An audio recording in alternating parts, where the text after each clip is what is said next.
एक छोटा सा टॉपिक छूट गया है जो कि बोलता है कि डिफरेंशिएट करके बताइए कि जो हमारा हाइड्रोलिक ब्रेकिंग सिस्टम है वो मैकेनिकल ब्रेकिंग सिस्टम से अच्छा क्यों है।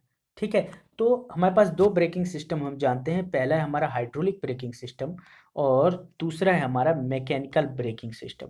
तो मैकेनिकल ब्रेकिंग सिस्टम के सारे कंपोनेंट क्या हैं? मैकेनिकल कंपोनेंट है, मतलब उसमें जो है हमारी मैकेनिज्म, कोई रॉड है, कोई पिन है, उसका प्रयोग किया जा रहा है। ठीक है।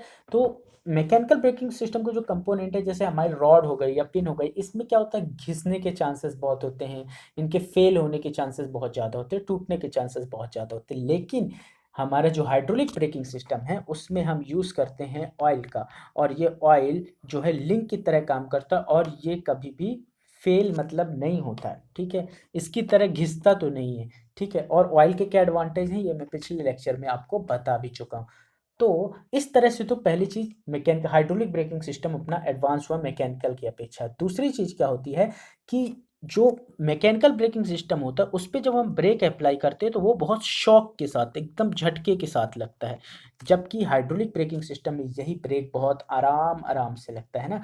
और इसको अपनी रिक्वायरमेंट के हिसाब से लगा सकते हैं, मतलब जितनी आवश्यकता है उतना ब्रेक हम लगा सकते हैं, जबकि मैकेनिकल ब्रेकिंग सिस्टम में जो है हम जब ब्रेक दबाते हैं तो हमको पूरी तरह से उसको अप्लाई करना पड़ता है। ठीक है। ताकि सही मात्रा में फ्रिक्शन जो है जनरेट हो सके। ठीक है। इसमें क्या होता है, पहली चीज़ तो मैं बता चुका हूँ कि इसमें जो डिवाइसेस होती हैं वो टूट फूट सकती हैं, और इसमें जो है ऐसा कोई कंपोनेंट है नहीं जिसमें ब्रेक होने के चांसेस हो। ठीक है। यदि जो मैकेनिकल ब्रेकिंग सिस्टम है उसको यूज़ करने के लिए जब हम ब्रेक लगाते हैं तो जब हम मैकेनिकल ब्रेकिंग सिस्टम ब्रेक लगाते हैं तो उसके लिए हमको ज़्यादा फोर्स अप्लाई करना पड़ता है ब्रेक के ऊपर।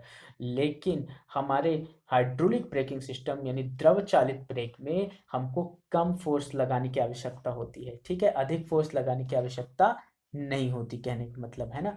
और जितनी ज़रूरत है उतना फोर्स लगाया, उतना ब्रेक पैडल को दबाया और हमने अपना ब्रेक लगा लिया।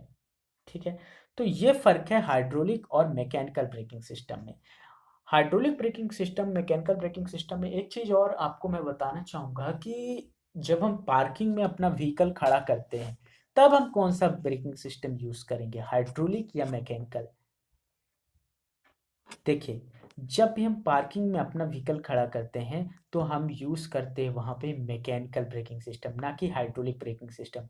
क्योंकि हाइड्रोलिक ब्रेकिंग सिस्टम यूज़ करेंगे, तो वो हमारे लिए फ़ीज़िबल नहीं होगा, उतना हमारे लिए उपयोग का नहीं होगा। ठीक है?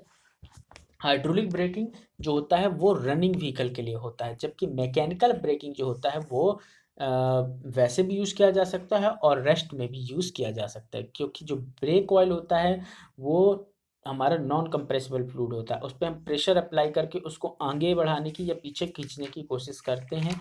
ठीक है। लेकिन उसका उपयोग हम किसी भी तरह से कंटिन्यूअसली बहुत लंबे टाइम के लिए नहीं कर सकते। ठीक है ना? मतलब ब्रेक ऑयल को बहुत लंबे समय तक रोक के नहीं रह सकते उसके द्वारा। ठीक है? वो थोड़ी समय के लिए यूज़ किया, फिर वो प्रेशर के कारण वो वापस आने लगता है। पर मैकेनिकल ब्रेकिंग सिस्टम किसी जगह पर फिक्स हो सकता है, जबकि हाइड्रोलिक ब्रेकिंग सिस्टम के साथ ऐसे चांसेस बहुत कम हैं। ठीक है? Thank you very much everyone.